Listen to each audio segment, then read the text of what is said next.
Kita kalau dipanggil sama bos kita, dipanggil sama bos nih, Assalamualaikum, Fulan ya, kau sekarang ke kantor, kata dia, siap, berangkat. Padahal kita berangkat dengan kaki pemberian Allah Subhanahu wa ta'ala. Kita memegang HP itu dengan tangan pemberian Allah Subhanahu wa ta'ala. Kita memandang dengan mata pemberian Allah Subhanahu wa ta'ala. Kenapa tatkala yang memberikan semuanya kepada kita, minta kita ke rumahnya, ini rumah Allah Subhanahu wa ta'ala, kita malas datang ke situ. Berat. Allah Akbar, apa sih yang dicari? Kau dipanggil sama bosmu cuma digaji 3 juta, 5 juta, kau begitu bangganya. Kau bisa tahu bahwa harga tanganmu ini miliaran. Harga matamu itu miliaran. Jantung yang berdetak pun miliaran.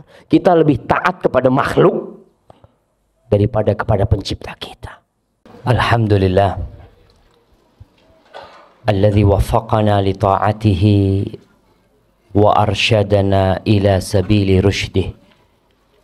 Segala puji bagi Allah Jalla Jalaluh yang telah memberikan taufik kepada kita untuk taat kepada Allah, untuk patuh kepada Sang Pencipta. Kita bisa datang ke masjid ini, mendatangi kajian, itu karena kebaikan Allah kepada kita. Kadangkala ada manusia yang merasa sudah berbuat baik kepada Allah. Ya, siap, kayaknya dimiringin gitu. Ini buat mana? Yang ini suara dalam, Masya Allah. Iya. Sampai mana kita jemaah? Terkadang ada manusia di antara kita nih yang merasa udah berbuat baik. Padahal kebaikan yang dia lakukan tuh bisa dia lakukan karena Allah Jalla Jalaluh. Kita bisa sholat karena Allah memberikan taufik kepada kita bisa sholat. Kita bisa datang ke rumah Allah ini karena Allah memberikan petunjuk kepada kita. Ini hari Sabtu, mungkin sebagian sibuk kerja, tapi kita milih datang ke tempat ini. Itu karena kebaikan Allah kepada kita. Maka tidak yang pantas untuk dipuja dan dipuji melainkan hanya Allah semata. Bahkan tidak sah salat seorang hamba tanpa mengatakan alhamdulillahi rabbil alamin. Allahumma salli wa sallim wazid wa barik wa an'im ala habibikal mustafa wa nabiyikal mujtaba nabiyina wa sayyidina Muhammad. Ya Allah, semoga salawatmu, semoga salam berkah dan nikmatmu senantiasa kau curahkan untuk hamba kekasihmu, untuk baginda Nabi kita Muhammad sallallahu alaihi wasallam, yang pada dasarnya beliau tidak butuh dengan salawat kita. Allah sudah bersalawat kepada beliau.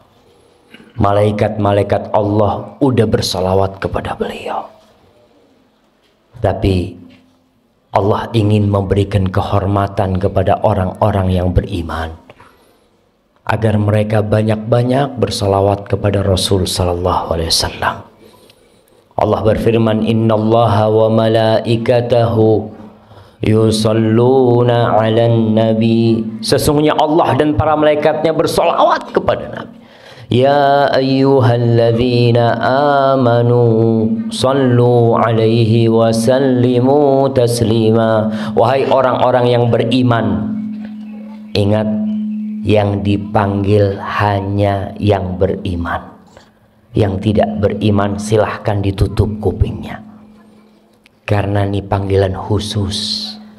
Allah tujukan buat hamba-hambanya yang khusus, itu yang beriman. Apa kata Allah? Sallu alaihi wasallimu taslima. Kalian bersalawat dan bersalamlah kepada Rasul sallallahu alaihi wasallam. Kita seringkali membaca di Al-Quran, ya ayyuhalladzina amanu. Coba saya mau tanya, berapa kali Allah sebutkan ya ayyuhalladzina amanu di Al-Quranul Karim? Saya mau kasih hadiah nih, mumpung ada hadiahnya di sini jamaah. Jamaah, kita ini ngaji, hatam ya, tapi terkadang Ngelewat tuh ya ayyuhalladzina. Kalau lewat ya ayyuhalladzina amanu, kata Ibnu Mas'ud radhiyallahu taala anhu, "Idza sami'ta ya ayyuhalladzina amanu fa'riha sam'ak." Kalau kau mendengar ya ayyuhalladzina amanu, rungokno. Kata seperti itu. Dengarkan. Fa imma khairun tu'mar bihi. Setelah ya ayyuhalladzina amanu itu ada satu dari dua hal. Kebaikan yang engkau dikasih tahu sama Allah agar kau mengamalkan, atau ancaman dan keburukan yang Allah ingin memperingatkanmu supaya kau nggak kena sama bahaya itu. Maka sekali lagi kalau kita baca Quran pas lewat ya ayyuhalladzina amanu, berhenti, cari terjemahan. Nih Allah panggil aku nih beriman, aku yakin bahwasanya Allah panggil aku, cari buku terjemahan. Kalau nggak punya terjemahan, berangkat ke ustadz, berangkat ke masjid Al-Mina. Datang ustadz, nih kok Allah panggil aku di sini ya ayyuhalladzina amanu qu anfusakum wa ahlikum nara. Apa artinya ustadz? Ternyata wahai orang-orang yang beriman, jagalah dirimu dan keluargamu dari api neraka. Kita tahu selama ini orang tua sibuk menyelamatkan anaknya dari kelaparan. Orang tuanya sibuk menyelamatkan anaknya dari hujan, dari panas. Tapi jarang di antara kita yang menyelamatkan anaknya dari api neraka. Ya ayyuhalladzina amanu. Coba berapa kali Allah sebutkan di Al-Quran. Jadi kalau kita ngaji itu tadarus atau pas Ramadan, kadang-kala orang pada hatamin, pas lewat ya ayyuhalladzina amanu kasih tanda. Ya ayyuhalladzina amanu, halaman sekian. Terus nanti kita cari tahu. Kembali kepada salawat untuk Rasul sallallahu alaihi wasallam. Nabi alaihi salatu wasallam, beliau pernah sujud syukur. Sujud syukur. Ditanya Rasul SAW, kenapa kau sujud syukur? Kata dia, atani Jibril. Jibril tadi datang kepada aku. Dia memberikan kabar gembira. Anna man shalla alayya salatan sallallahu alaihi biha asyra. Barang siapa yang bersolat satu kali ini buat aku, kata Nabi alaihi salatu wassalam, maka Allah akan bersolawat 10 kali buat dia. Nabi sujud syukur karena ternyata Allah memberikan keutamaan yang besar bagi umatnya yang bersolawat kepada Rasulullah SAW. Maka mulai saat ini, ya berusaha waktu-waktu kita isi sholawat buat Nabi alaihi salatu wassalam. Masuk rumah, keluar rumah, ibu-ibu sambil nyapu rumahnya, Allahumma sholli wa sallim ala Muhammad, ya terus sambil goreng isi dengan sholawat. Ada seorang wanita di Jogja, wanita tua, dia itu kalau sore berangkat ke musola dekat rumahnya. Di musola, depan musola itu ada pohon mangga atau pohon apa, daunnya banyak yang jatuh. Tiap sore dia itu dipilih daunnya itu, dikumpulin pakai tongkat, ada pakunya tuh, kumpulin. Remaja masjid itu bingung sama ibu tua ini. Ibu ini kok repot-repot, lalu pakai sapu wis mari. Tapi satu-satu dia kumpulin.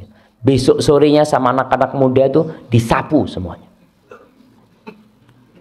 Ibu tua tuh datang ke masjid, sudah bersih, nangis ibu itu. Anak muda bingung, anak remaja masjid, loh, kok malah nangis ibu ini? Kan seharusnya udah alhamdulillah udah ada yang bersihin gitu kan. Apa kata ibu itu?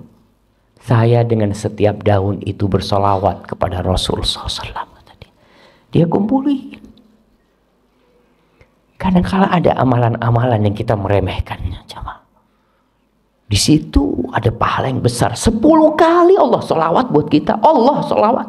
Allah yang menciptakan langit 7 lapis tuh. Allah yang memiliki bumi dan isinya bersolawat kepada kita 10 kali. Apa masih kita akan meremehkan bersolawat untuk Rasulullah SAW? Semoga solawat itu bersambung untuk istri-istri beliau, kemudian untuk putra-putri beliau, dan untuk cucu-cucu beliau, dan untuk seluruh sahabat Nabi yang terutama untuk Abu Bakar As-Siddiq, untuk Umar bin Khattab, untuk Uthman bin Affan, dan untuk Ali bin Abi Thalib radhiyallahu ta'ala an ashabin Nabi ajma'in.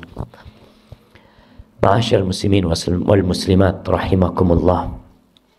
Ada seorang penulis dari Mesir. Dia menulis di buku dia ketika umur dia 40 tahun. Ingat, kalau kita bicara 40 tahun ini 40 tahun Hijriyah. Hari ini tanggal berapa? Tanggal 21. Tanggal 21 Dzulqa'dah. Dzulqa'dah itu katanya orang Jawa bulan kecepit. Hah? Apit ya. Bulan Apit ya. Kalau di Jember itu bulan kecepit kata dia. Biasanya penghasilan kata mereka berkurang kata dia. Dagangan ya kalau hasilnya biasanya banyak. Betul, itu terjadi karena memang Dzulqa'dah ini di antara 2 hari raya. Di antara Syawal dan Dzulhijjah. Jadi orang ngumpulin duit buat Dzulhijjah. Sudah dia nggak banyak belanja, dia persiapan buat kurban dia seperti itu. Dzulqa'dah. Jadi kita bicara 40 tahun tuh 40 tahun Hijriyah. Saya mau tanya nih, ada orang yang umurnya 50 tahun Hijriyah. Saya mau kasih hadiah. Yang sudah 50 tahun. Berarti kita harus tahu tanggal lahir secara Hijriyah. Jangan meremehkan bulan Hijriyah jemaah. Bulan Hijriyah ini alhamdulillah di sini ditaruh di atas, biasanya ditaruh di bawah tuh. Tuh bulannya kita umat Islam. Umat Islam semua peradaban, semua umat itu punya kalender. Semuanya. Dan itu bebas karena semua umat umpamanya orang-orang Romawi, orang-orang Masehi punya penanggalan yang dibawa Masehi. Masehi itu artinya Kristus. Karena memang terhitung dengan lahirnya Nabi Isa alaihi salam yang diklaim oleh mereka sebagai anak Tuhan. Itu permulanya dengan tanggalan Masehi. Orang Cina punya kalender sendiri. Apa kalendernya orang Cina? Hari rayanya orang Cina apa namanya? Imlek. Mereka punya seperti itu. Kemudian orang Yunani punya sendiri. Orang Jawa punya. Kalau orang Jawa biasanya ada Paing, Wage, Pon, Kliwon, itu penanggalan Jawa. Islam punya penanggalan sendiri. Dan kita orang Islam pun harus bangga dengan penanggalannya. Maka kembali saya tanya, siapa yang hafal tanggal lahirnya Hijriyah? Insyaallah. Tanggal berapa lahir? Masya Allah. 1399. Kapan mulai tahu itu, Mas?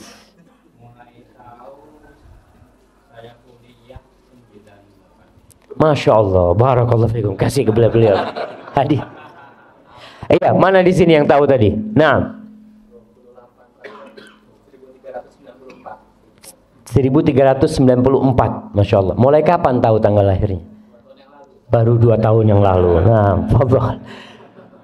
Ya, kebanyakan kita kan ketika lahiran aktenya itu Masehi. Ya, sebagai umat Islam Masehi nggak apa-apa, udah kan memang negara kita pakainya Masehi. Tapi kita orang Islam nih, kita harus tahu kita pakai ditulis ketika lahiran tuh tulis Hijriyahnya. Supaya kita tahu tatkala kita umur 40 tahun apa yang harus kita lakukan. Nabi kita Muhammad SAW umur berapa meninggal? 63 tahun Hijriyah, bukan Masehi. Hati-hati. Kadang kalau ada orang ngomong, berapa umurnya Bapak? 63. Kayak umurnya Nabi. Loh, udah sama. Nabi itu hitungannya pakai Hijriyah. Jadi Bapak ini Masehi sudah lebih dari Rasul SAW. Karena kira-kira setiap 30 tahun itu beda 1 tahun. Jadi kalau 100 tahun, Ashabul Kahfi berapa tahun di dalam gua tidur? 309 tahun pakai bulan Hijriyah. Kalau hitungan Masehi mereka 300 tahun. Karena hitungan pakai bulan itu lebih cepat. Nih, sastrawan dari Mesir ini ketika umurnya 40 tahun secara hijriyah. Dia mengatakan, "Laqad balagtu qimmatal haram. Thumma inni bada'tu al-an fi nuzul. Wala adri hal sa'anzilu bihudu'in am tata'atharu biyat tariq fa asqut ila sabah.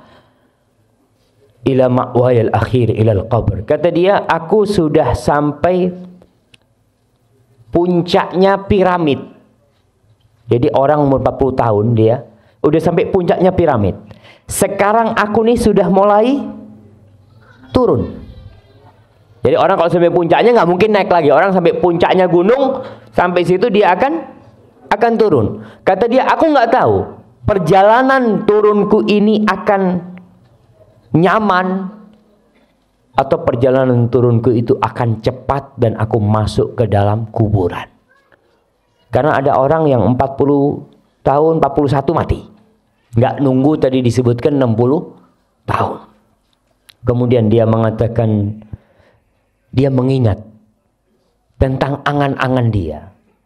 Ketika dia masih kecil ya, dia ingin punya ini, punya itu. Biasa anak-anak kecil kan punya cita-cita. Ketika umur 40 tahun, dia sudah mulai berpikir. Aku sudah mulai berpikir untuk mengumpulkan bekal menuju ke kuburan. Ma'asyiral muslimin rahimakumullah. Umur umat Rasul sallallahu alaihi wasallam sebagaimana disebutkan oleh beliau, a'maru ummati baina sittin wa sab'in. Umur umatku itu antara 60 sampai 70. Wa aqalluhum man yajuzu dzalik. Sedikit yang lewat dari 70 sedikit. Maka saya mau kasih hadiah kepada yang lewat 70 tahun. Masya Allah. Masya Allah kayaknya. Bapak, ini hadiah buat bapak, Pak ya. Masya Allah. Fadl, kasihkan ke bapak itu. Masya Allah. Berapa? 92 tahun. Tinggal satu jemaah. Wa aqalluhum. Kata Rasulullah SAW, sedikit yang lewat 70 tahun itu sedikit. Alhamdulillah.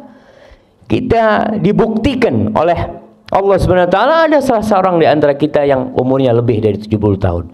Itu nikmat dari Allah Subhanahu wa taala. Karena kata beliau alaihi salatu wassalam, khairun nasi man tala umruhu wa hasuna amaluhu.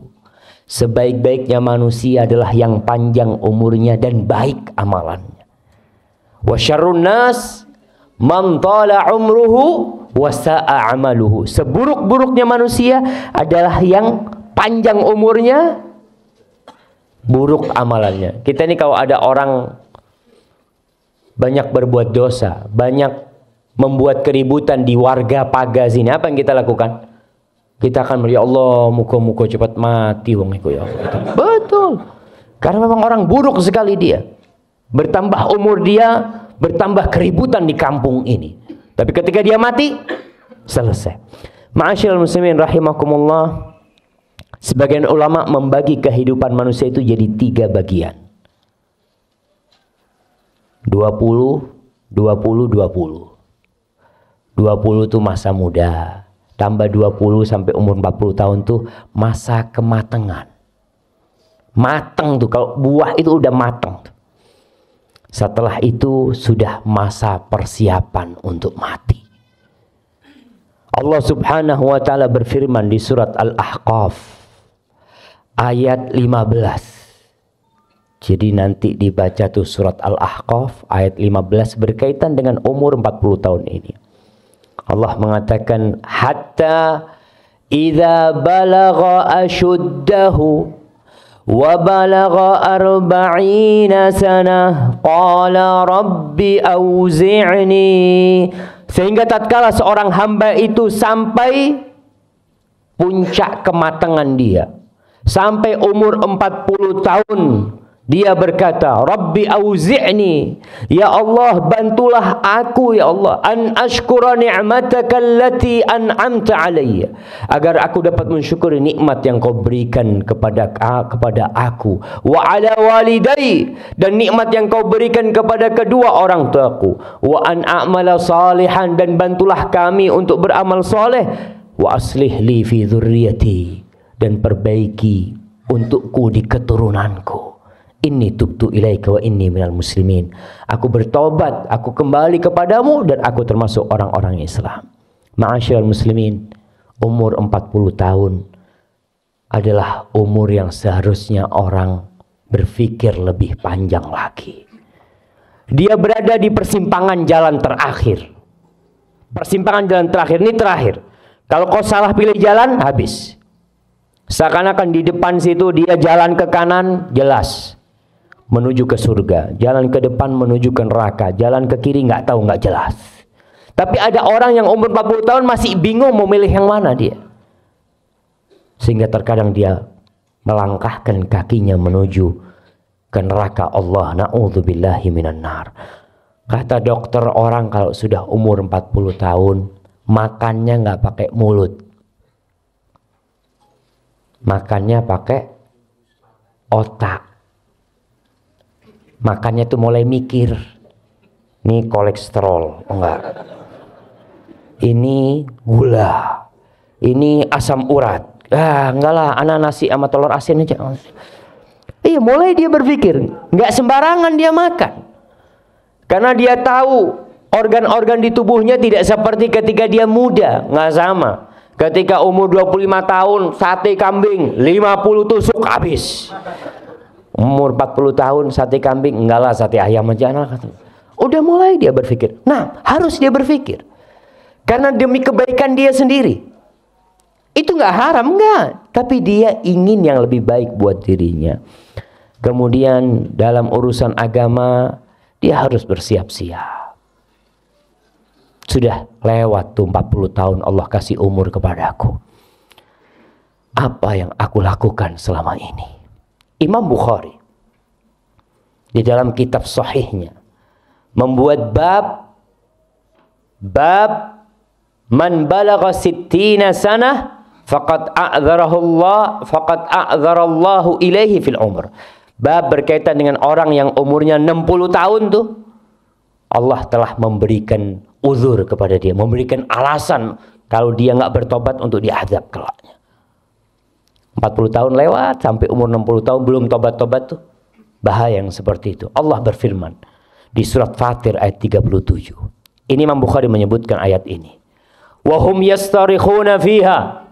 Orang-orang yang berada di dalam api neraka itu menjerit, berteriak.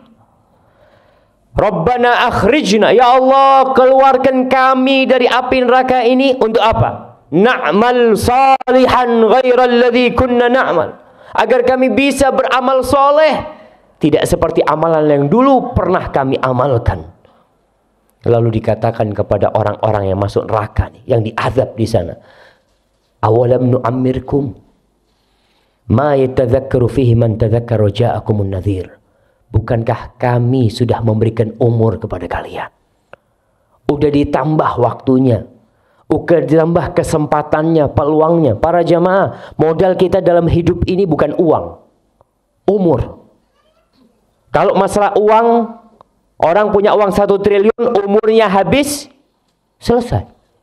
Uangnya selesai, ditinggal sama dia. Allah katakan, bukankah kami telah memberikan umur kepada kalian? Tapi sayangnya, tidak ingat kecuali orang yang memiliki hati dan mengingat Allah SWT. Wa ja'akumun nadhir, dan telah datang kepada kalian peringatan. Apa peringatan itu? Disebutkan oleh Abu Hurairah radhiyallahu taala an, bahwasanya Ibnu Abbas mentafsirkan an-nadhir, peringatan itu adalah asyaib, uban. Antum punya uban? Kalau bercermin ya Allah, udah tua saya. Itu peringatan. Kenapa Rasul sallallahu alaihi wasallam melarang menyemir uban dengan warna hitam? Boleh mau dirubah ubannya dengan warna merah, coklat, hijau, kuning, ya. Boleh, tapi nggak boleh dengan warna hitam. Supaya kau itu ingat, wis tuwek. Orang kalau semir hitam, merasa muda gitu kan. Tapi ketika dia ngelihat putih, dia berasa jamaah. Anda sendiri ketika nyisir jenggot kelihatan, ya Allah, udah ada ubannya, subhanallah. Supaya sadar kalau kau itu sudah hampir waktunya. Itu peringatan dari Allah Subhanahu wa taala. Ma'asyiral muslimin rahimakumullah. Hushaim Ibnu Abdul Bar menceritakan, ada salah seorang ulama yang menyemir rambutnya dengan hitam, jenggotnya dengan hitam. Lalu didatengin sama salah seorang. Orang ini tanya, ini alim ulama nih yang nyemir dengan warna hitam. Hushaim dikatakan kepada dia, Ustaz, ana mau bertanya tentang tafsir firman Allah. Waja'akumun nadhir. Telah datang kepada kalian peringatan. Apa makna peringatan itu?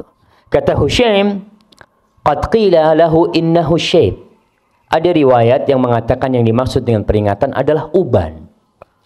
Lalu penanya itu bertanya lagi kepada gurunya ini, bagaimana pendapatmu, wahai guruku, apabila orang didatengin oleh peringatan itu, kemudian dia semir dengan hitam? Maksudnya gurunya. Dia ini mau negur gurunya. Bagaimana wahai guruku, orang yang kedatangan peringatan itu kemudian dia menyemir peringatan itu dengan warna hitam. Lalu Hushaim ingat dan meninggalkan semir dengan warna hitam. Kadangkala kita ini nggak kepingin tua jamaah. Takut dengan ketuaan itu. Nggak bisa. Tua tuh pasti datang. Mau kembali muda. Laita syabab ya'udu yauman. Nggak bakal balik tuh yang namanya masa muda. Ma'asyiral muslimin rahimakumullah. Al-Hajjaj Ibn Abdullah Al-Hakami, salah seorang penguasa Bani Umayyah di Damaskus, di Suriah ya. Semoga Allah memberikan kekuatan kepada saudara-saudara kita kaum muslimin yang ada di Suriah di sana dan menurunkan pertolongan mereka. Kata Hajjaj bin Abdullah Al-Hakami mengatakan, taraktul ma'asi wadh-dhunub 40 sanatan hayaan minan nas. Aku meninggalkan dosa dan kemaksiatan selama 40 tahun karena malu sama orang. Malu sama orang, aku meninggalkan kemaksiatan itu.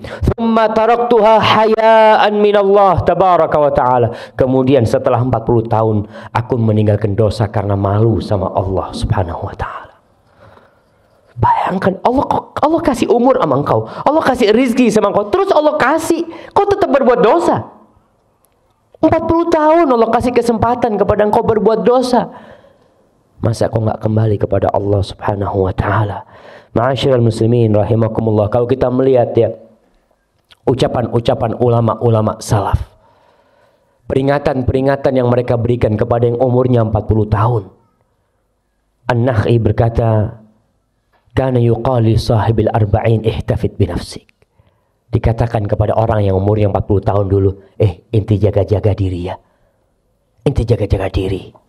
Ada orang naik motor, kena serangan jantung, plak, mati. Ada orang yang mati di tempat kemaksiatan. Kita sering mendengar cerita orang-orang yang minum oplosan itu. 5 orang mati sekaligus. 7 orang mati sekaligus. Rata-rata ya gitu. Orang-orang yang lupa dengan Allah subhanahu wa ta'ala. Ma'asyiral muslimin rahimakumullah. Apa amalan yang perlu dipersiapkan kalau sudah umur 40 tahun? Itu poin yang akan kita bicarakan. Yang belum umur 40 tahun, ya siap-siap mempersiapkan diri.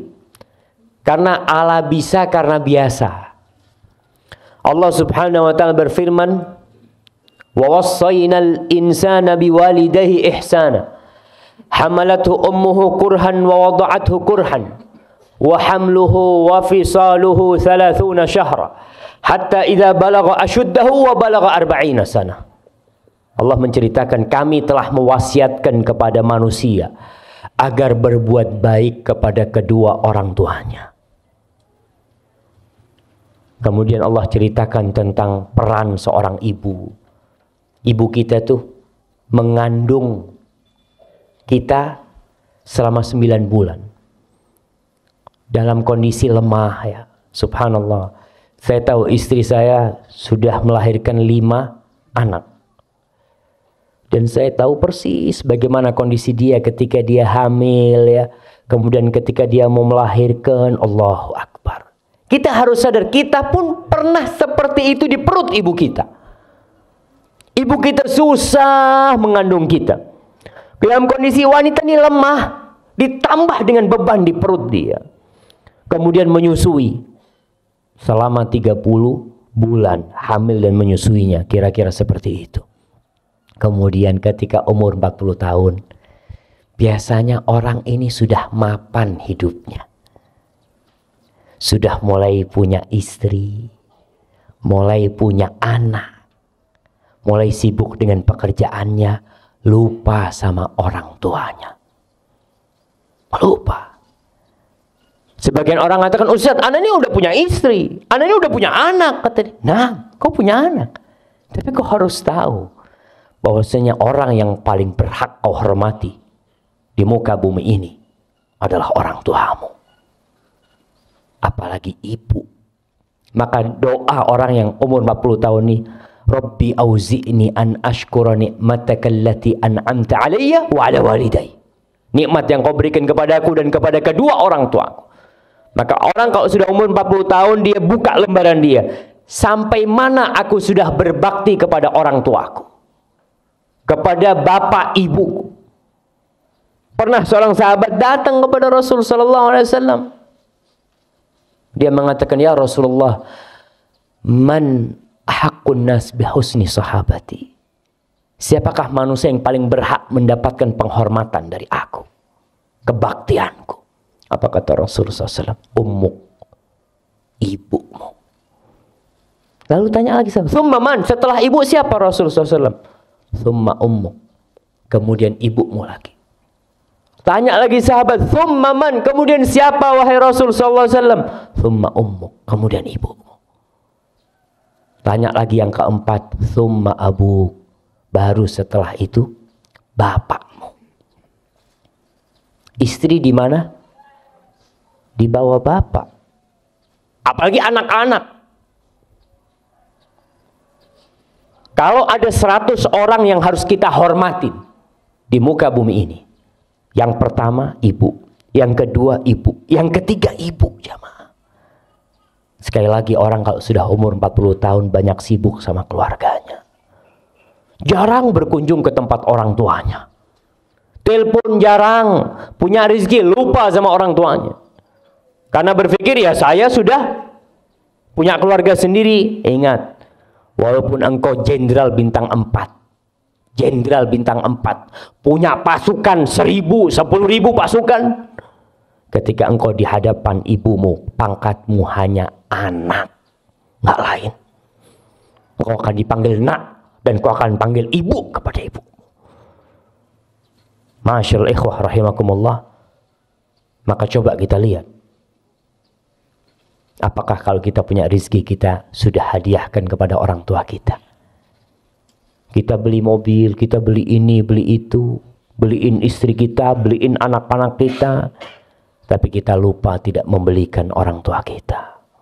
Anak-anak minta beli sesuatu, kita antar, istri kita antar. Ketika ibu, nah ibu kepingin ini, nah oh ya bu, masih belum ada duit. Masyaallah ikhwah. Maka orang yang dekat sama orang tuanya, umpamanya dipagani, ada orang-orang yang Masya Allah tinggal satu komplek sama orang tuanya, ketemu sama orang tuanya seminggu sekali. Kata dia, iya Ustaz, anak sibuk Ustaz, anak punya pekerjaan. Nah, ibumu sibuk 9 bulan, kau dikandung oleh ibumu dalam kondisi dia harus masak, dia harus ngepel, dia harus nyapu, dia harus mempersiapkan rumah demi engkau. Apakah kau sekarang mengatakan sibuk dengan pekerjaanmu, lupa sama orang tuamu, sama bapakmu? Pernah seorang sahabat nih, udah tua renta, dia datang kepada Rasulullah SAW, mengatakan, ya Rasulullah, ada anak muda yang datang nih. Anak muda datang kepada Nabi mengatakan, ya Rasulullah, inna abi akhadha mali. wahai Rasulullah sallallahu alaihi wasallam, bapakku ngambil hartaku. Bapaknya ngambil harta anaknya. Akhirnya kata Rasulullah SAW, panggil bapakmu. Dipanggil bapaknya, udah tua, bapaknya datang. Kita katakan anak kalau sudah umur 40 tahun mulai mapan hidupnya sudah. Datang. Wahai orang tua, nih anakmu melaporkan kau ngambil harta anakmu. Si bapak ngomong, ya Rasulullah, apa nggak boleh aku ngambil harta dia? Apa nggak boleh aku ngambil harta dia ya Rasul? Aku yang membesarkan dia. Aku yang nggak tidur malam demi dia. Aku yang merawat dia, yang ngasih makan dia. Apa nggak boleh ya Rasulullah? Ketika dia sudah besar, ketika dia sudah memiliki harta, nggak boleh bagi aku ngambil harta dia. Tanyakan kepada dia, untuk siapa aku berikan harta dia? Subhanallah. Rasul sallallahu alaihi wasallam mengatakan kepada orang ini, anta wa maluka li abik. Kau, tubuhmu semua ini dan semua hartamu milik bapakmu, milik orang tuamu. Jadi kita terhadap orang tua kita itu jamaah, subhanallah. Mau minta apa orang tua kita kasihkan kalau kita milik. Butuh mobil, fadl Pak. Apa kalau butuh mobil? Butuh motor, fadl Pak. Kadang kita berpikir, Ustaz, ini kan buat masa depan anak-anak, subhanallah. Anak-anak tuh belum berbuat baik sama kita sama sekali. Tapi orang tua kita yang berbuat baik kepada kita sampai kita jadi orang nih, kita lupa sama dia. Maka yang punya orang tua jauh, kunjungin orang tuanya. Datang kepada mereka. Kita nggak akan bisa membalas kebaikan orang tua kita. Ada seorang tabi'in yang menggendong ibunya dari Yaman. Sebagian mengatakan menggendong ibunya dari Khurasan untuk haji. Ketika tawaf dia mengatakan, inni ana lahal ba'irul mudhallalu. Aku nih buat ibuku nih adalah kendaraan yang tunduk. Yang selalu dia datang kepada Ibnu Umar radhiyallahu taala anhu, wahai Ibnu Umar, kira-kira aku sudah balas enggak kebaikan ibuku? Apa dikatakan kepada dia? Wala zafratun min zafaratiha. Desahan ketika dia sakit hendak mengeluarkanmu dari perutnya, itu satu belum kau balas. Satu. Apalagi yang lainnya. Ada lagi yang datang kepada Umar bin Khattab mengatakan bahwasanya dia merawat ibunya, memandikan ibunya, mengantarkan ibunya ke toilet, ya selalu dia yang ngerjakan semuanya. Kira-kira sudah nggak aku balas kebaikan ibuku yang ibuku dulu melakukan itu kepadaku? Dikatakan kepada dia, lah, nggak sama yang kau lakukan sekarang dengan yang ibumu lakukan untuk. Nggak sama. Ibumu melakukan ini kepadamu ketika kau kecil dengan harapan engkau bisa hidup. Dan engkau melakukan itu sekarang kepada ibumu dengan harapan ibumu cepat mati. Banyak orang yang merawat ibunya ketika tua renta, yang ada dalam hatinya, bagaimana ibuku cepat mati. Tapi tatkala ibu kita merawat dan membesarkan kita, yang dia harapkan kalau bisa nyawa dia berikan kepada kita aja. Maka yang sudah umur 40 tahun, lihat masa-masa dia dulu, apakah dia sudah berbakti sama orang tuanya. Maka doa nih, orang yang umur 40 tahun itu baca doa, Rabbi auzi'ni an ashkura ni'mataka allati an'amta alayya wa ala walidayya. Ya Allah, aku bisa kayak gini karena engkau ya Allah. Aku bisa memiliki rumah, bisa kerja ini karena engkau ya Allah. Dan beri aku ya Allah kekuatan untuk bisa berbakti sama orang tua aku. Minta sama Allah Subhanahu wa taala. Ma'asyiral muslimin rahimakumullah. Kemudian yang kita minta kepada Allah, wa an a'mala salihan tallah. Bantu aku ya Allah untuk bisa beramal soleh. Yang mungkin dulu sholatnya jarang-jarang, yang mungkin dulu sholatnya di rumah ya, yang laki-laki sekarang umur 40 tahun masjid. Kita dipanggil nih, hayya 'alas shalah, hayya 'alal falah, tetap di rumah nonton TV ya. Kemudian ngobrol, ngopi mungkin. Dipanggil sama Allah SWT, hayya 'alas shalah nih. Yang manggil itu yang menciptakan kita, jemaah. Kita kalau dipanggil sama bos kita, dipanggil sama bos nih, Assalamualaikum, Fulan ya, kau sekarang ke kantor, kata dia, siap, berangkat. Padahal kita berangkat dengan kaki pemberian Allah Subhanahu wa ta'ala. Kita memegang HP itu dengan tangan pemberian Allah Subhanahu wa ta'ala. Kita memandang dengan mata pemberian Allah Subhanahu wa ta'ala. Kenapa tatkala yang memberikan semuanya kepada kita, minta kita ke rumahnya, ini rumah Allah Subhanahu wa ta'ala, kita malas datang ke situ. Berat. Allah Akbar. Apa sih yang dicari? Kau dipanggil sama bosmu cuma digaji 3 juta, 5 juta. Kau begitu bangganya. Kau bisa tahu bahwa harga tanganmu ini miliaran. Harga matamu itu miliaran. Jantung yang berdetak pun miliaran. Kita lebih taat kepada makhluk daripada kepada pencipta kita.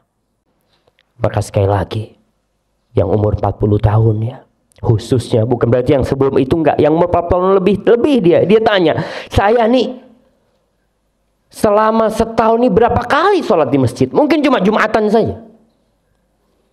Mulai sekarang tidak. Ibu-ibu ketika azan dikumandangkan berhenti dari semua pekerjaannya. Ini bisa ditunda. Banyak di antara ibu-ibu kalau ada kerjaan rumah itu nunggu kerjaannya selesai. Kata dia, nyapu ya gitu ya, azan, oh ya tak mari no sih. Habis nyapu, lihat, oh ada piring-piring kotor, oh iya tak cuci piring sih. Terus habis cuci piring anaknya datang pulang, oh ngasih makan dia. Sholat zuhur baru jam 2 kadang-kala, karena sibuk dengan pekerjaan. Jangan, sudah nih Allah nih, hayya ala sholah. Di antara amal soleh yang paling mulia apa? As-sholatu ala waktu, sholat tepat waktu. Banyak bapak-bapak yang qanaah kalau urusan akhirat. Qanaah. Kalau urusan dunia kita, kalau ada gaji 1 juta, mamanya nih, bapak kerja di rumah bapak, gajinya 1 juta. Tapi bapak kerja di pinggir jalan sana, buka toko, gajinya 27 juta. Milih mana? Berangkang, dia milih pinggir jalan. Nah, apa pinggir jalan? 27 juta Ustaz. Tapi kenapa kalau sholat? Di rumah dapat berapa pahalanya? 1. Di masjid berapa? 27. Kita milih, ya nggak apa-apa lah Ustaz, saya milih yang 1 aja Ustaz. Subhanallah. Ma indakum yanfad wa ma indallahi baq. Yang ada di diri kalian tuh akan sirna dan habis semua. Apapun yang kalian miliki. Tapi yang di sisi Allah, itu yang akan kekal dan abadi. Ma'asyil muslimin rahimakumullah. Sedekah. Kita lihat, tadi ada kotak amal lewat. Iya. Lihat tuh. Ketika kotak amal lewat, kita bawa duit 1 juta ratusan sama 2.000. 1 juta ratusan sama 2.000 perak tuh. Yang mana yang ditaruh jamaah? Yang 2.000. Yang 2.000. Padahal 2.000 ini yang bakal dia jumpain. Tidak sedikit orang-orang nanti ketika hari kiamat yang dia temuin di catatan amalannya cuma 2.000-an. 2.000. Kok cuma 2.000 aja kata dia? Aku punya uang 1 miliar kok nggak ada di sini. Betul, kau tinggal uang itu. Kau tinggal uang itu. Dan seharusnya orang berpikir ketika umur 40 tahun, apa yang aku akan persiapkan? Sebagian ulama memisalkan nih, orang umur 40 tahun itu seperti orang yang berangkat umroh. Berangkat umroh berapa hari biasanya? Ya, biasanya 9 hari lah. Umumnya itu 9 hari atau 12 hari. Yang 9 hari. Ketika kita sampai sana, kita kan bawa tas, bawa koper macam-macam ya. Ke sana, hari ketiga, hari ke-6, biasanya hari ke-6, ke-7, ke-8 persiapan mau pulang. Kita sudah packing. Hati-hati. Jadi mau pulang sudah insya Allah. Besok jangan lupa barang-barangnya dipak semuanya. Ini orang bawa uang 1 miliar. Ketika sudah mulai packing bajunya ya, dia masukin semuanya. Uang 1 miliar itu ditinggal sama dia di hotel. Dia pulang ke Indonesia bawa tas. Ditanya, "Mas loh, Sampean duit 1 miliarnya mana? Saya tinggal di Mekah. Loh, waras sampean mas. Iya. Orang kan kalau yang akan dibawa, yang dia bawa itu yang mahal, yang berharga. Tapi kenapa kita, yang kita sedekahkan mesti yang tidak berharga? Itu yang akan kita temui di catatan amal kebajikan kita. Ketika dihitung-hitung semua nggak akan ada tuh 1 miliar tuh. Yang ada 2.000, 3.000, 100, 500. Yang 1 juta, 2 juta nggak ada. Nggak dia masukkan ke sana. Maka ma'asyiral muslimin, Allah subhanahu wa ta'ala mengingatkan kepada kita, la tulhikum amwalukum wala auladukum an dzikrillah. Jangan terlenakan harta kalian dan anak-anak kalian dari zikrullah. Salah satu amalan yang harus dilakukan orang yang umur 40 tahun, sedekah. Banyak-banyak sedekah. Punya rumah 5, 1 sedekahkan. Nggak dilarang, kita kaya itu nggak dilarang, jemaah enggak. Kita mau punya rumah 5, punya rumah 7, punya perusahaan 3, punya mobil 10, nggak dilarang untuk kaya itu. Tapi ingat, yang kau mau bawa itu yang mana? Allah subhanahu wa ta'ala mengatakan, alhaakumut takatsur hatta zurtumul maqabir. Kalian disibukkan dengan banyak-banyakan harta itu sampai mati akhirnya. Nggak ada yang dibawa sama kalian. Rasul sallallahu alaihi wasallam mengatakan, yadba'ul mayyit thalath. Ada 3 yang akan mengantarkan kita ke kuburan. 3. Kalau orang mati itu 3 akan ikut ke kuburan. Yang pertama, maluhu wa ahluhu wa amaluhu. Mal, harta dia. Harta itu akan ikut ke kuburan. Kalau orang kaya biasanya yang ngantarkan ke kuburan banyak apa sedikit? Banyak. Kalau orang terkenal, artis yang ngantarkan ke kuburan banyak apa sedikit? Banyak. Ahlu, keluarganya ikut semua ke kuburan. Dan bersama amalnya juga ikut ke kuburan. Yarji'ul ithnan wa yabqa wahid. Harta dan keluarganya akan pulang. Pulang, Mbak. Semuanya pulang. Sampai anak yang mencintai orang tuanya ini. Kalau kita punya anak berbakti sama kita, ketika kita mati, kita akan dimasukkan ke kuburan, diinjak-injak di kuburan, ditinggal sama anak kita. Ditinggal. Nggak akan ada anak yang menemani orang tuanya di kuburan. Terus bersama siapa kita? Cuma bersama amal kita. Rumah yang kita bangunkan besar, nggak kita bawa. Mobil mewah yang kita beli, sawah-sawah yang berhektar-hektar kita miliki, nggak ada yang dibawa. Maka kita kalau sudah umur 40 tahun minta wa an a'mala sholihan, ya Allah, bantu aku agar aku bisa beramal soleh, ya Allah. Yang nggak pernah sholat sunnah, tambah sholat sunnahnya. Karena mungkin dulu sebelum 40 tahun banyak sholat-sholat kita yang kurang benar. Yang pertama dihisab pada hari kiamat apa? Sholat. Kalau sholatnya benar, semua amalnya benar. Kalau sholatnya kurang, akan disempurnakan dengan sholat-sholat sunnah. Waktunya kita mau perbanyak sholat sunnah. Kemudian puasa-puasa sunnah. Mungkin dulu kita pernah nggak puasa, kita pernah badung dulu, pernah nggak benar ya dengan puasa itu. Wa aslih li fi dzurriyyati. Kemudian kita berdoa nih orang yang umur 40 tahun, ya Allah perbaiki aku di anak keturunanku. Karena terus terang anak itu juga termasuk penyambung amal kita. Bapak-bapak kepingin punya anak berapa? Yang banyak kalau punya anak. Karena kalau semakin banyak peluang untuk didoakan sama anak kita semakin besar. Anaknya 1 preman, 1 jadi preman anaknya nanti. Apa akan mendoakan orang tuanya? Kok orang tuanya? Dirinya sendiri tidak pernah dia doakan. Maka bagaimana kalau punya anak 10? Masya Allah. Orang-orang dulu itu jemaah nggak ada yang takut punya anak banyak. Kalau saya lihat keluarga ibu saya 7, keluarga bapak 9, keluarga fulan banyak-banyak anaknya. Nggak takut dengan masalah rezeki. Padahal pekerjaan mereka lebih susah dari pekerjaan kita. Tapi barokah mereka. Karena mereka yakin yang ngasih rezeki siapa? Allah Jalla Jalaluhu. Bukan orang tuanya yang ngasih rezeki itu. Kita kalau berpikir yang ngasih rezeki itu kita, nggak bisa kita ngasih makan anak kita. Orang baru nikah gajinya 1 juta, ada yang 700 gajinya. Punya anak, kalau dia berpikir nanti kalau anak saya kuliah ya apa ya? Anaknya baru lahir dia mikirin kalau kuliah gitu kan. Biarin nanti tuh rezekinya tuh akan datang tuh. Ada yang ngatur rezekinya. Allah yang memberikan rezeki. Wa aslih li fi dzurriyyati, Allah perbaiki keturunanku. Dan ingat orang tua, anak itu adalah amanat dari Allah Subhanahu wa taala. Tadi ayat yang kita bacakan, ya ayyuhalladzina amanu qu anfusakum wa ahlikum nar.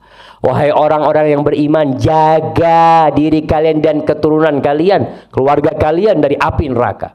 Banyak orang tua yang anak perempuannya jadi pelacur, naudzubillah min dzalik. Dan biasa dibawa oleh lelaki gonta-ganti ya, lelaki yang membawa dia dibiarin sama orang tuanya. Bahkan orang tua kalau melihat anak perempuannya di rumah, nak, kok gak ada yang bawa, nak?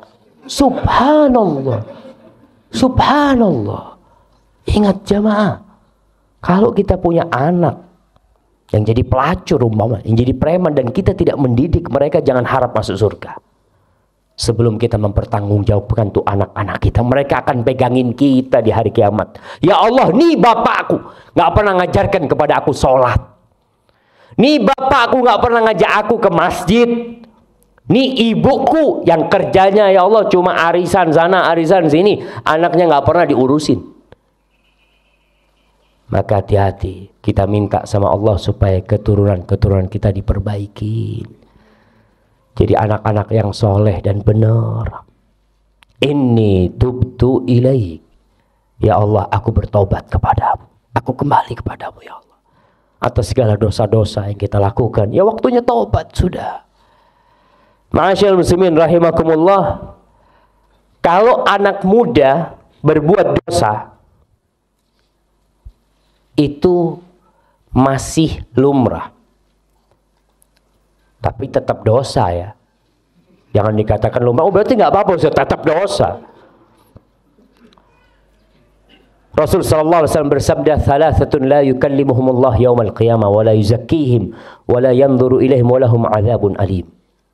Ada 3 manusia yang Allah tidak akan berbicara dengan mereka pada hari kiamat. Allah tidak akan memandang mereka. Allah tidak akan menyucikan mereka, dan mereka akan mendapatkan azab yang pedih.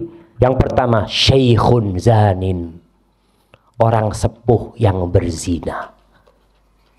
Orang tua yang berzina. Tuh umur 40 tahun tuh sudah tua tuh orang sudah. Udah tua, udah sakit-sakitan masih berzina. Yang seharusnya dia ke rumah Allah bertobat masih melakukan dosa. Syaikhun zanin. Tapi biasanya godaannya memang semakin berat. Orang itu kalau sudah umur 40 tahun kita katakan tadi sudah mapan. Hartanya sudah mulai banyak. Udah punya villa, udah punya ini, punya itu. Godaan wanita semakin kuat sama dia. Tapi syahwatnya itu sudah semakin menurun seharusnya. Tidak seperti anak muda. Tapi ternyata dia berzina. Maka Allah tidak akan melihat kepada dia pada hari kiamat. Wa malikul kadzab, raja, penguasa yang suka berdusta. Yang menjanji-janjikan kepada rakyatnya tapi tidak pernah dia tepatin. Syekhun kadzab, Allah tidak akan melihat kepada mereka. Wa'ailun mustakbir, orang miskin yang sombong. Wis miskin, sombong. Kalau orang kaya sombong, dosa. Orang miskin sombong lebih dosa lagi. Tetap kita katakan orang sombong, orang kaya sombong ya nggak apa-apa, dosa, tetap dosa para jamaah. Ma'asyiral muslimin rahimakumullah. Kita terkadang dilupakan dengan dosa-dosa yang pernah kita lakukan karena sibuk cari dunia. Pagi berangkat kerja, jam 7 pulang jam 4, terus rutinitas seperti itu aja. Dia lupa kalau dulu saya pernah berzina, ya Allah. Dulu saya pernah berbuat ini, pernah berbuat ini. Tobat sama Allah SWT. Karena ada orang yang berpikiran kalau dia itu berzina sebelum menikah, terus kawin, dosa zinanya gugur. Tidak. Karena orang berpikir ada sekarang nih anak-anak yang menikah karena sudah tabrakan katanya. Karena sudah kecelakaan, Akhirnya dinikahkan. Dan tidak bertobat kepada Allah SWT. Rumah tangganya kacau, ribut terus. Gara-gara dia lupa, ini dosa dia. Dia harus kembali kepada Allah SWT. Bukan dengan dapat buku hijau selesai, tidak. Dia harus kembali kepada Allah SWT. Dan Allah akan menerima tobatnya orang-orang yang bertobat. Maka kita harus ingat lagi. Ma'asyiral muslimin, rahimakumullah. Yang terakhir di doa ini. Seorang yang sudah umur 40 tahun mengatakan, wa inni minal muslimin. Aku termasuk orang-orang Islam. Orang-orang yang berserah diri kepada Allah Subhanahu wa taala. Karena memang pesan Allah, wala tamutunna illa wa antum muslimun. Jangan mati kau kecuali dalam kondisi muslim. Ma'asyiral ikhwah rahimakumullah.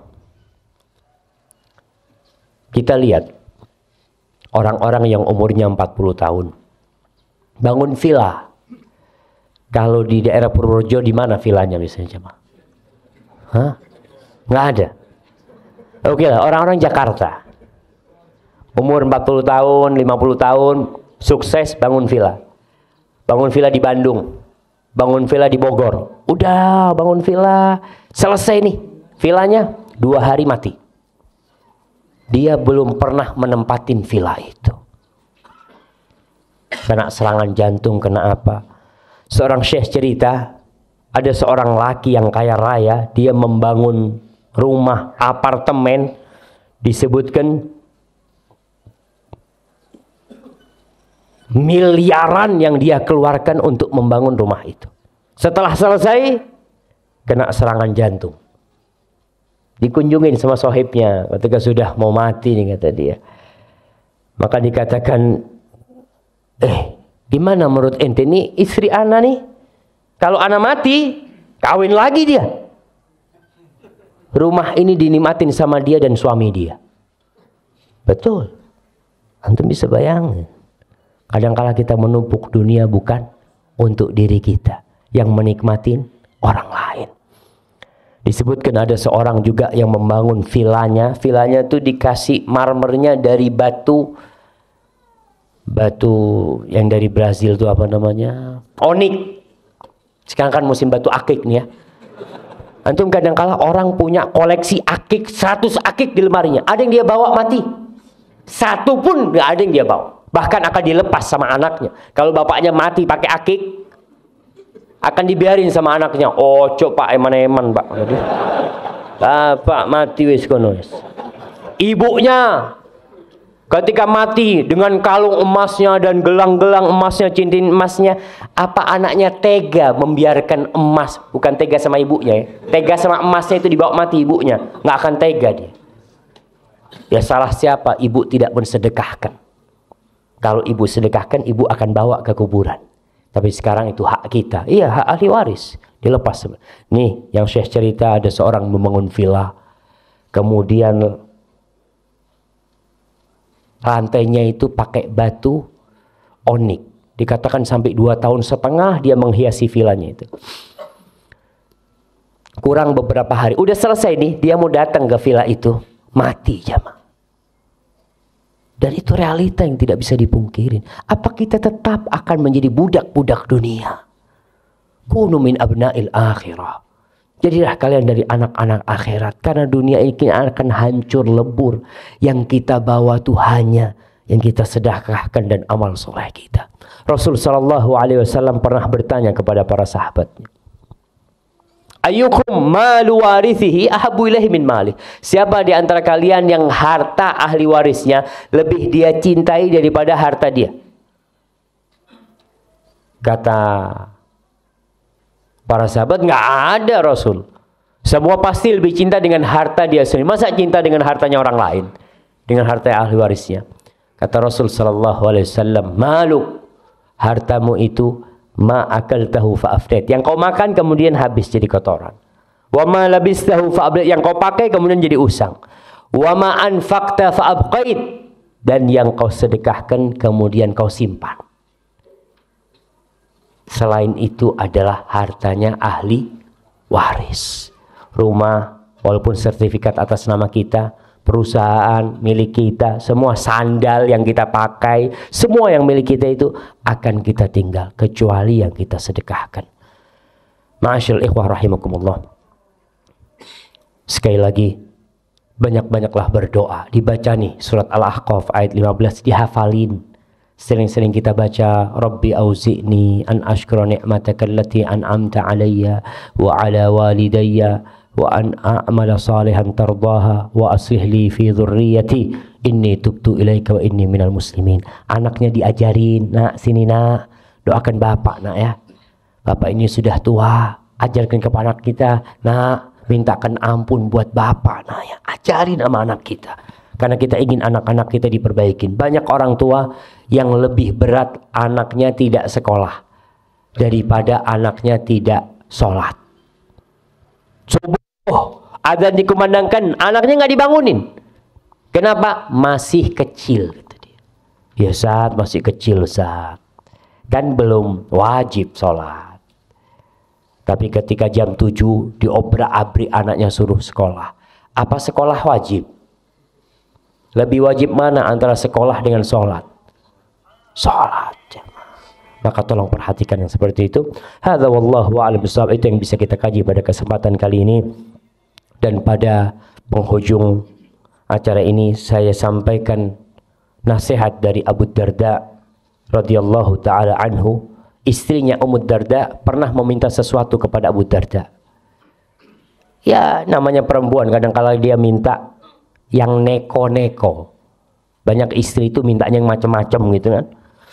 Akhirnya Abu Darda mengatakan kepada istrinya, tasabbari. Fa inna amamana aqabatan ka'udan la yujawizuha illa akhafun nasi himlan. Kata Abu Darda, wahai istriku, sabar kau. Kalau mungkin keinginanmu, kebutuhanmu tidak bisa aku berikan, sabar kau.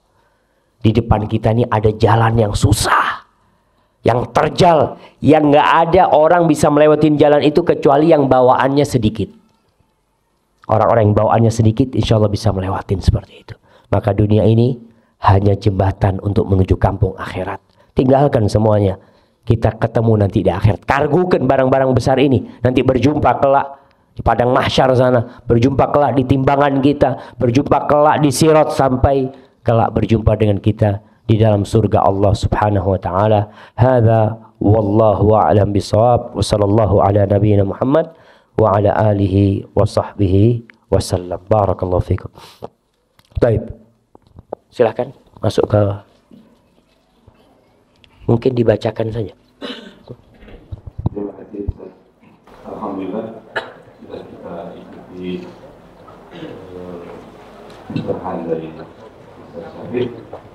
Kita lanjutkan sesi tanya jawab. Silahkan boleh ditulis. Langsung saja yang pertama. Assalamualaikum warahmatullahi wabarakatuh. Waalaikumsalam warahmatullahi wabarakatuh. Bagaimana caranya kita memohon ampunan karena kita dan istri kurang berbakti kepada orang tua, tetapi orang tua sudah meninggal. Jazakallahu khairan. Barakallahu fikum ya, Masya Allah. Itulah jamaah, terkadang banyak di antara kita yang sudah terlambat. Rasul sallallahu alaihi wasallam mengatakan, syaqiyun abdun adraka abawaihi aw ahadahuma fil kibar falam yudkhilahul jannah. Celaka seorang hamba, sengsara seorang hamba yang hidup dalam kondisi masih memiliki orang tua yang sudah sepuh, tapi ternyata orang tua yang sudah sepuh itu tidak bisa memasukkan dia ke dalam surga. Karena mungkin tadi dia tidak berbakti kepada kedua orang tua. Kalau sudah mati, tiket masuk surga dia sudah selesai. Kalau lewat tiket paling dekat kita tidak bisa masuk surga, apa akan pakai tiket yang jauh sama masuk surga Allah Subhanahu wa taala. Namun pintu taubat itu terbuka bagi seorang yang belum berbakti kepada orang tuanya di masa hidupnya. Yang pertama yang harus dia lakukan adalah istighfar untuk keduanya.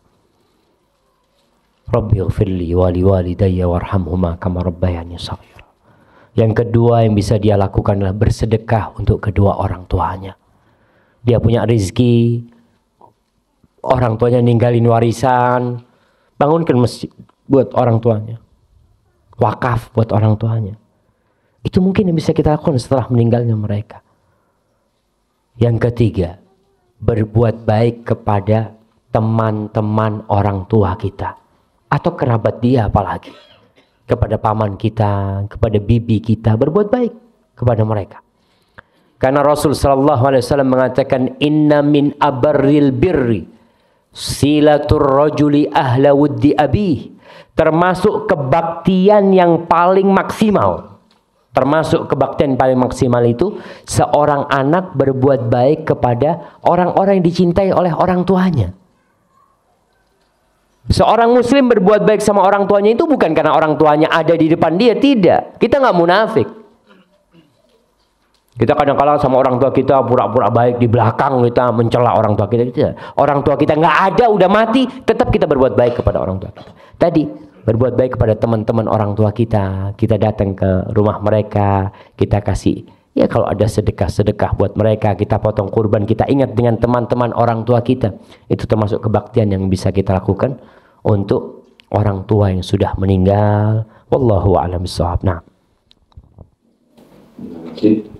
Assalamualaikum warahmatullahi wabarakatuh. Waalaikumsalam. Bagaimanakah sikap saya seandainya dilarang sama suami untuk datang ke kajian, sedangkan suami belum tidak mau diajak? Itu yang pertama, Ustaz.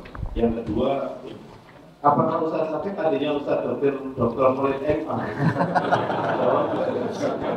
Terima kasih.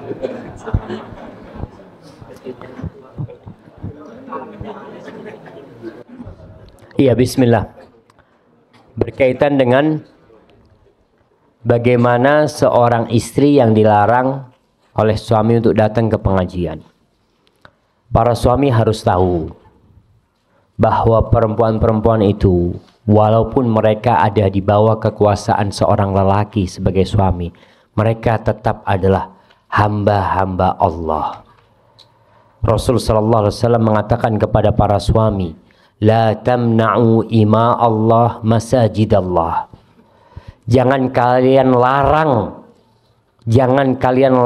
wanita-wanita hamba-hamba Allah itu untuk datang ke masjid-masjid Allah, ke rumah-rumah Allah. Nggak boleh suami melarang istrinya ke rumah Allah Subhanahu wa ta'ala.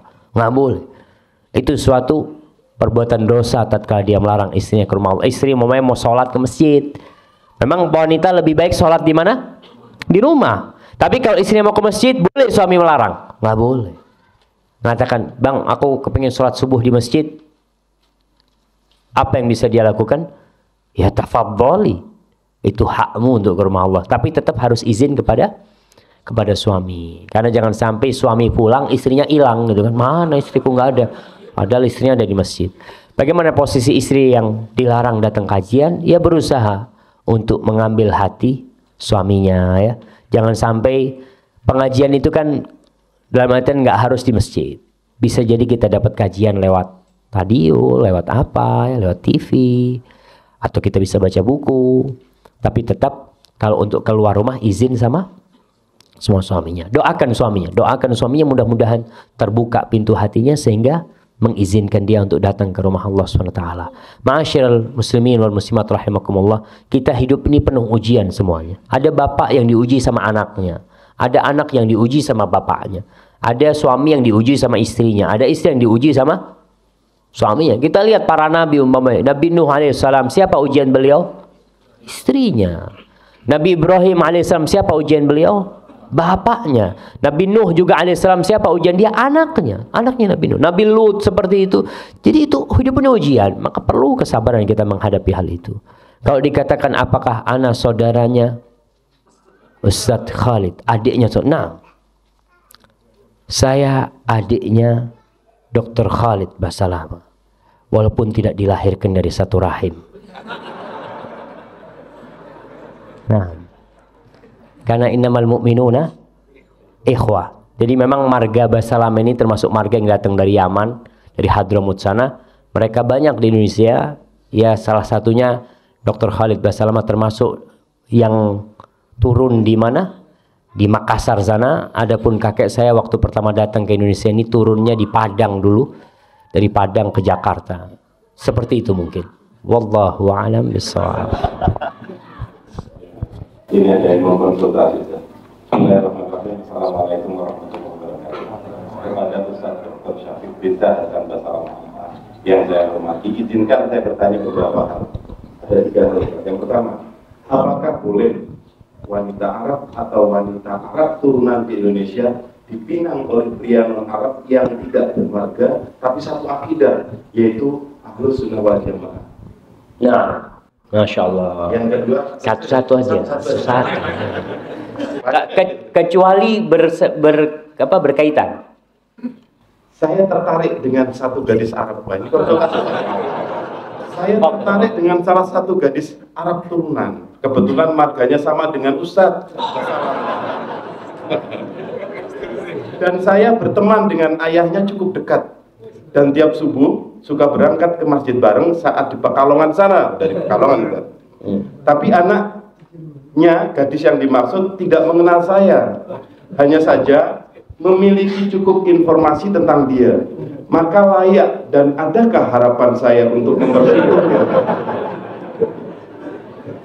Yang ketiga, ini berlanjut. Mohon nasihat Ustadz terkait hal itu. Nah, insyaallah. Barakallahu fikum ya. Rasul sallallahu alaihi wasallam ketika haji wada, beliau mengumpulkan semua sahabatnya yang berjumlah 114.000 kira-kira pada waktu itu. Di antara pesan yang beliau sampaikan alaihi salatu wassalam, ala la fadla li arabiyyin ala a'jamin wala li a'jamin ala arabi illa bittaqwa, kullukum min adam wa adam min turab. Kata Rasulullah SAW, semua kalian ini diciptakan dari satu, dari Nabi Adam alaihissalam, dan Adam diciptakan dari tanah. Jadi bahan dasar semua manusia ini sama, dari tanah. Maka tidak ada kemuliaan orang Arab atas orang non-Arab, dan tidak ada kemuliaan orang non-Arab atas orang Arab ya. Kadang-kala orang mengatakan saya Arab, kamu bukan Arab, seakan-akan dia kasta lebih rendah. Orang-orang kulit putih umpamanya memandang orang-orang negro sebagai orang yang lebih rendah dari dia. La fadla, nggak ada keutamaan illa bittaqwa. Yang menjadi standar keutamaan dan kehormatan seseorang adalah takwa kepada Allah SWT. Terus bagaimana kalau mau menikah dengan orang Arab? Boleh-boleh aja kalau diterima. Seperti itu masalahnya. Jadi kita ini jangan sama orang Arab, sama orang non Arab pun sama-sama non Arab ngelamar itu boleh kalau diterima. Kalau nggak diterima ya pulang ya mah. Dan orang nolak itu macem-macem. Kadang-kala nih orang lelaki ini apa ya, nggak nyambungan gitu ya. Apa istilahnya? Orang mudeng. Ada datang nih melamar ya anaknya orang, Masya Allah. Kemudian orang tua yang ngomong, maaf anak saya belum mau nikah, seperti itu. Oh, saya tunggu, gitu dia. Oh, saya tunggu. Itu suruh pulang sudah maksudnya. Kok ditunggu? Kadang-kadang orang yang ngomong, anak saya masih mau sekolah. Oh, nggak apa-apa. Berapa tahun saya siap menanti, gitu kan. Mas, sampean ditolak, Mas. Artinya itu, Mas. Kecuali mertuanya ngomong, calon mertua ngomong ini sama dia, anak saya masih mau sekolah. Apa sampean siap menunggu? Ah, itu diterima. Tapi kalau cuma ngomong mau sekolah berarti ditolak antum. Dan harus gentle seorang laki. Udah kalau ditolak gitu ya. Kayak tadi umpamanya dia mau melamar keluarga bahasa lama. Karena memang orang Arab ini kadangkala lebih suka menikahkan anaknya dengan sesama mereka. Itu nggak apa-apa. Orang Padang kepingin nikahkan anaknya sama-sama orang Padang. Orang Sunda kepingin seperti itu, hal yang wajar, kembali kepada keinginan dari pihak keluarga tersebut. Tapi Rasul sallallahu alaihi wasallam memang memberikan kepada kita standar. Kalau kau ingin menikahkan anakmu, jangan melihat kepada itu, lihatlah kepada agama dan akhlaknya. Orang-orang Arab kenapa kok jarang mau menikahkan anak perempuannya dengan selain Arab? Kadangkala kesian sama cucunya. Karena cucunya nanti tidak akan membawa marga. takut sama sepupu-sepupunya itu dia apa? Dikucilkan seperti itu. Ya itu termasuk salah satu pandangan yang karena kesian sama cucunya gitu loh. Kalau nanti mamanya dipandang ini nggak ada marganya ini seperti itu. Dalam orang Arab biasanya nyebut orang Jawa itu akhwal. Orang Arab kalau nyebut orang Jawa itu akhwal. Akhwal itu dari asal kata khol yang artinya bibi dari ibu. Karena orang Arab ketika datang ke Indonesia, mereka tidak bawa istri. Dia menikah dengan orang Jawa, orang Sunda, orang Padang, menikahlah dengan orang Indonesia. Ketika anaknya bertanya, "Pak, ini siapa?" Dikatakan akhwal, saudara-saudara ibumu gitu loh. Seperti itu ucapan yang mereka lakukan. Jadi sebenarnya itu wajar sekali kalau ketika mereka menolak, nggak mau nerima antum, ya antum harus sabar.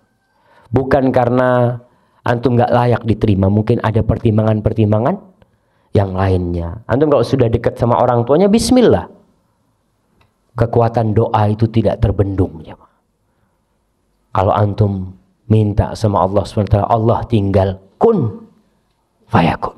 Jadi, ketika ditolak, insya Allah ada yang lebih baik dari dia. Karena tidak hanya dia wanita di muka bumi ini. Jadi nasihat ana buat dia, bismillah. Antum istikharah, antum musyawarah. Kalau belum siap untuk ditolak, yang jadi masalah kadang-kala orang itu siap diterima, nggak siap ditolak. Kalau belum siap ditolak, jangan minta anak dia. Kalau antum nggak siap ditolak, cari wanita lain. Tapi kalau antum siap, saya siap. Kalau berarti saya ditolak, bukan jodoh saya, bismillah, berangkat. Insya Allah itu akan jadi baiknya, apalagi kalau perempuan itu adalah wanita yang soleha seperti itu. Hadza wallahu a'lam bishawab. Jika ada seorang suami melakukan perzinahan dengan istri orang lain, lalu orang lain tersebut menceraikannya, apakah laki-laki ini boleh menikahi wanita tersebut yang telah diceraikan? Dan bagi istrinya, apa boleh minta cerai? Nah, na'udzubillah min dzalik ya. Perzinaan di Indonesia ini, dan itu juga salah satu tanda-tanda kiamat ya, banyaknya perzinaan di mana-mana, sampai kehidupan tetangga sama tetangga berzina. Na'udzubillah min dzalik. Bagaimana kondisi seorang lelaki yang berzina dengan istrinya orang? Dia harus bertobat kepada Allah Subhanahu wa taala. Bukan dengan menikahi, sekali lagi bukan dengan menikahi jandanya tuh lelaki perempuan itu, kalau diceraikan sama suaminya kemudian dia boleh nikah, ini secara hukum boleh-boleh aja. Tapi dosa zina itu tidak selesai dengan dia menikahin seperti itu. Kemudian si istri, apakah si istri berhak meminta cerai kalau suaminya berzina? Ada dua hal yang membolehkan istri meminta cerai kepada suaminya. Dua hal ini bermuara di satu hal, yaitu tidak bisa menegakkan hukum Allah di rumah itu. Kalau si istri merasa, Ustaz, ana lihat suami ana nih secara fisik ganteng, dia nggak ada masalah, tapi yang jadi masalah akhlaknya seperti itu, Ustaz. Dia berzina sama istri orang, na'udzubillah min dzalik. Apakah boleh dia minta cerai? Boleh dalam kondisi seperti itu. Tapi kalau suaminya bertobat, jangan terburu-buru bercerai. Kadang-kala kita melihat kepada anak-anak kita, kepada keluarga kita, kalau suaminya bertaubat. Tapi kalau suaminya tidak bertobat, di kampung ini banyak ya, di desa-desa itu, dia kalau suaminya berzina nggak apa-apa, asalkan jangan kawin lagi. Itu ada pandangan seperti itu. Dia kalau suaminya kawin lagi, kiamat. Tapi suaminya berzina ke tempat pelacuran, dia tenang-tenang saja. Hati-hati, kalau itu menikah lagi itu halal. Berzina nih bawa penyakit ke rumah dia, bawa azab dan murka Allah ke rumah kita. Apalagi kita mendiamkan hal yang seperti itu. Maka ingat, termasuk dosa paling besar perbuatan zina itu. Semoga Allah menjauhkan kita dari perbuatan zina itu. Wallahu a'lam bishawab. Nah, bagaimana seorang Ustaz jika sudah terlanjur menikah melalui jalur pacaran, melalui jalur pacaran? Ada sudah jelas. nah ya, berkaitan dengan pacaran. Apa sih pacaran itu jemaah? Kayaknya nggak perlu didefinisikan pacaran itu. Orang kenal sama perempuan di jalan, kenalan, salaman, setelah itu duduk bareng, lalu jalan-jalan, lalu masuk hotel, lalu nanti melamar, menikah. Itu termasuk dimurkain oleh Allah Subhanahu wa ta'ala. Nyentuh perempuan yang bukan mahramnya, boleh apa nggak boleh? Nggak boleh jamaah. Anaknya orang nih, jangan sembarang-sembarang kau sentuh. Memandang wanita yang bukan mahramnya. Apa kata Allah Subhanahu wa ta'ala? Wa qul lil mu'minin yaghuddu min absarihim. Katakan kepada orang-orang yang beriman hendaklah dia menundukkan pandangan mereka. Rasul sallallahu alaihi wasallam itu ketika berbaiat dengan wanita-wanita, beliau tidak membaiat dengan tangan beliau. Kalau lelaki-laki itu datang masuk Islam, berjanji sama Nabi, salaman Nabi sama mereka. Karena lelaki, tapi kalau perempuan, Nabi enggak. Sekarang di Indonesia ini salaman, cipika, na'udzubillah min dzalik, acara di televisi, tidak tahu saya kapan pernah melihat acara itu, ada ketemu fans, artis laki ketemu sama fan perempuan. Itu fan perempuannya dipegang, dipeluk, na'udzubillah, muslim. Kalau kafir fadl nggak apa-apa. Kau tuh orang Islam, kau harus tahu hukum sebagai seorang muslim. Kau tuh hamba Allah, budaknya Allah kau itu. Maka kalau tadi sudah kadung pacaran dan kemudian menikah, banyak-banyak istighfar atas dosa yang pernah dia lakukan. Dan orang tua harus carikan menantu yang baik, ya, harus carikan suami yang baik buat anaknya supaya anaknya hidup berbahagia kelaknya. Hadza wallahu a'lam bissawab. Nah, mana yang harus didahulukan, Ustaz? Ukhuwah Islamiyah, ukhuwah wataniyah, ukhuwah basyariyah? Masyaallah. Jadi memang kalau kita melihat ukhuwah ini ada macam-macam. Yang pertama tadi disebutkan ada ukhuwah insaniyah, sama-sama manusia. Ya memanglah kita sama-sama manusia. Kemudian ukhuwah qaumiyah, mungkin sekarang disebut wataniyah. Saudara satu qabilah, satu suku, satu negara. Dan ada ukhuwah Islamiyah. Mana yang harus didahulukan? Ingat bahwa semua persaudaraan yang tidak dibangun di atas ketakwaan kepada Allah Subhanahu wa taala itu akan sirna dan musnah nantinya. Kita satu kerabat, satu nasab, satu darah, tapi kalau tidak dibangun persaudaraan kita di atas iman kepada Allah Subhanahu wa taala, maka tidak akan ada artinya. Ukhuwah Islamiyah itu yang pertama.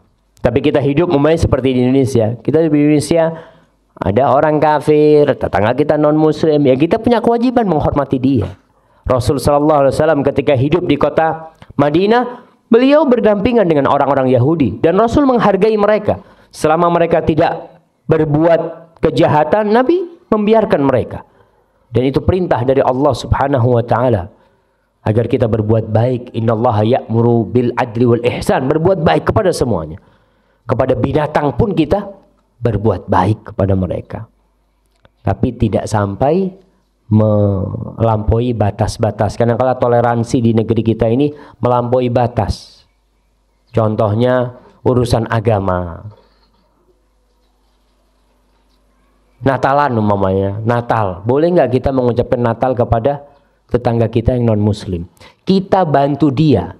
Kita bangunin rumah dia. Dia sakit kita bawa ke dokter. Kita punya rezeki kita bagi, itu boleh. Itu urusan sosial. Tapi urusan agama, lakum dinukum waliyadin. Ini urusan ibadah ini sudah. Dia merayakan hari kelahiran Tuhan. Ketika kita datang mengatakan itu berarti kita ikut melestarikan hal itu, tidak. Jadi kalau nanti mungkin kita punya, kadang-kadang banyak pertanyaan, Ustaz, bos ana nih non muslim Ustaz, kata dia. Dia kalau lebaran mengucapkan selamat hari raya. Kalau Natalan gimana Ustaz? Kalau saya nggak mengucapkan nggak enak. Ya ucapkan sama dia, datang ke tempat dia. Bos, lakum dinukum waliyadin, bos. Nah, supaya tahu memang lakum dinukum waliyadin. Berarti bosnya, oh ya terima kasih gitu kan bosnya. Ya supaya tahu kita muslim. Kita ini dididik untuk tauhid, untuk la ilaha illallah. Nggak ada Tuhan tiga, nggak ada Tuhan tiga. Tuhan itu satu. Kita baca qul huwallahu ahad, qul ya ayyuhal kafirun. Kita dididik untuk tauhid. Kok pas Natalan kita mengucapkan selamat Natal, selamat atas kelahiran Tuhanmu. Kita mengucapkan selamat. Ya enggak lah, jamaah. Kalau lebaran sekedar lebaran Idul Fitri, tidak ada hubungan mungkin dengan urusan ketuhanan, tapi ini Natalan berurusan dengan tauhid. Hati-hati yang seperti itu. Hadza wallahu a'lam bissawab. Nah. Assalamualaikum. Ustaz mau tanya, bagaimana mengatasi seorang istri yang selalu cemburu, Ustaz? Masya Allah. Ini kayak memakai semua ini. Masya Allah, Masya Allah. Cemburu itu berlandaskan cinta. Jadi kalau seorang istri cemburu kepada suaminya, itu wajar, asalkan tidak berlebihan. Kalau cemburu sudah berlebihan jadi setan yang ada was-was. Suaminya pulang agak malam, oh kayaknya wis kawin meneng mah. Seperti itu. Apa? Jangan husnudzon sama suaminya, ibu-ibu. Kemudian bagaimana sikap suami? Suami ketika mendapati istrinya pencemburu, dia hargai kecemburuan istrinya, diarahkan kepada yang lebih baik. Jadi masalah kadang-kala istri ini cemburu sama keluarga suami, cemburu sama adiknya suami, cemburu sama ibunya suami, itu lebih berat lagi. Itu bukan cemburu yang ada, itu namanya hasud, iri dengki. Ketika suami ngasih kepada ibunya, apa kata istri? Kok enak ibu dikasih terus? Allahu Akbar. Tuh ibu, suami itu yang melahirkan suamimu. Suamimu bisa kayak gini gara-gara ibunya. Jadi bapak ketika menghadapi kecemburuan suaminya, ya dijelaskan, harus dibuka. Kemudian ibu-ibu juga dikasih nasihat, tidak suka mencurigai suaminya. HP suaminya dibukain ya, suaminya lagi masuk kamar mandi diambil. Dompet suaminya dibuka, mungkin ada apa macam-macam. Itu termasuk perbuatan yang tidak hak ya, karena hal itu akan membuat rumah tangga jadi kacau akhirnya nantinya. Tapi kalau memang sudah ada bukti, umpamanya suaminya berbuat yang tidak benar, dinasehati, ngobrol sama suaminya dengan cara yang baik. Dan kalau mau ngasih nasihat suami, ibu-ibu, jangan menggurui, karena suami-suami di sini nggak suka diguruin. Iya, lelaki itu egois tuh. Jangan kalau suaminya punya salah, baru datang kerja, Mas, sini mas, duduk sini, ada yang ingin saya sampaikan. Nggak seperti itu kalau mau ngomong sama suami ya. Udah bikinin teh macem-macem, ambil dipijetin ya. Mas, boleh saya ngomong mas? Dengar tuh suaminya tuh. Iya, ada apa dik? Baru kasih nasihat. Insya Allah dengar seperti itu. Hadza wallahu a'lam bishawab. Ini kayaknya sudah waktunya nih. Terakhir. Nah, ada beberapa pertanyaan yang memang agak sama ya. nah.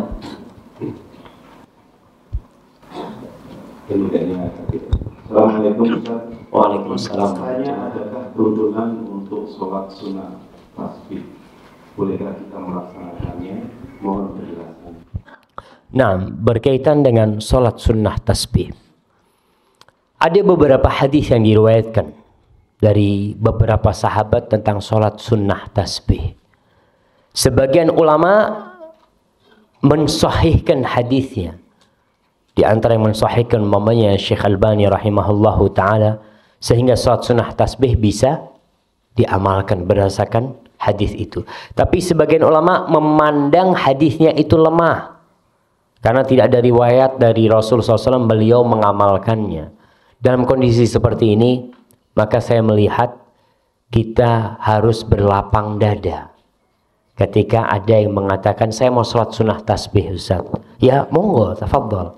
Karena memang hadisnya disahihkan oleh para ulama.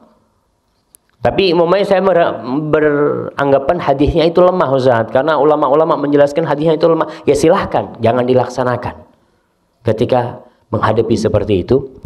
Karena memang kondisinya hadisnya itu berada di tengah. Bisa jadi sahih, bisa jadi dhaif, bisa jadi hasan, bisa jadi dhaif. Dan kita yang ingin mengamalkan fadhol, cuma pengamalannya sholat sunnah tasbih itu tidak harus berjamaah. Kadang-kala ada orang yang sholat tasbih kalau berjamaah baru sholat. Enggak, ya udah sholat di rumah. Yang mau sholat sunnah tasbih itu termasuk sholat sunnah yang dianjurkan berdasarkan hadis yang disahihkan oleh Syekh Albani rahimahullahu ta'ala. Hadza wallahu a'lam bishawab. Mungkin itu yang menjadi penutup perjumpaan kita hari ini, karena masih ada acara selanjutnya nanti ini. Apabila yang saya sampaikan benar itu dari Allah subhanahu wa ta'ala, Kalau ada yang salah dan kurang berkenan itu dari diri saya sendiri, Allah dan Rasulnya terbebaskan dari kesalahan itu. Wa subhana rabbika rabbil izzati amma yasifun, wa salamun alal mursalin, walhamdulillahi rabbil alamin. Wassalamu alaikum warahmatullahi wabarakatuh.